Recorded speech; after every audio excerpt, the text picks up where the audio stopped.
Tapi rakyat nggak bisa jadi gubernur semua, oleh karena itu kita mesti milih salah satu nanti.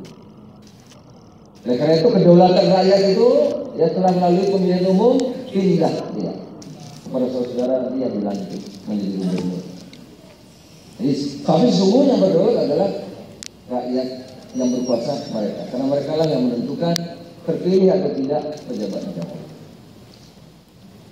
Demokrasi Pancasila harus menghasilkan kesetaraan. Demokrasi Pancasila menghasilkan keadilan, menghasilkan kesejahteraan bersama, menghasilkan harmoni. Itu namanya demokrasi Pancasila. Tapi kalau demokrasi Pancasila melahirkan kesenjangan, melahirkan saling benci, saling lapor, saling tangkap, itu bukan demokrasi Pancasila.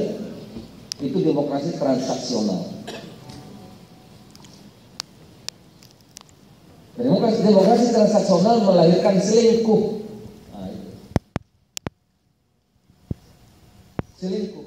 Ya. Harusnya istrinya rakyat, istrinya bukan, atau suaminya bukan rakyat yang rakyat. Itulah yang melahirkan berbagai apa yang terjadi sekarang. Nah kalau begitu untuk apa jadi gubernur, jadi presiden, jadi DPR? Saudara-saudara cuma satu. Dan kalau kita laksanakannya, insya Allah aman, kita ditangkap KPK. Karena sudah 300 kepala daerah ketangkap KPK. Ini katanya ada 34 lagi. KPK yang nakut-nakutin, sudah takut orang ditakut-takutin lagi. Apa itu tugasnya?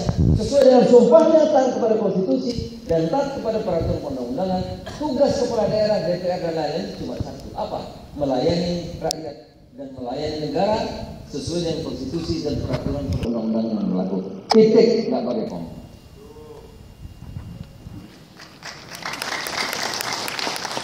Saudara, sekarang ini tidak dianggap menjadi bupati, menjadi gubernur itu jalan singkat. Itu bagi-bagi tambang, bagi-bagi tanah, bagi-bagi apa tuh galian C, bagi-bagi iup, bagi-bagi, ya, bagi-bagi proyek itu dan seterusnya. Itulah yang melahirkan banyak pejabat-pejabat kita, termasuk kader saya juga kena KPK. Inilah saya kira yang harus kita luruskan kalau Indonesia maju. Itulah nilai-nilai kita. Saudara-saudara, bangsa itu akan maju 3 syaratnya. Bukan kata saya, ini kata para ahli peneliti. Tidak ada bangsa yang miskin dan tidak ada bangsa yang kaya, sama saja.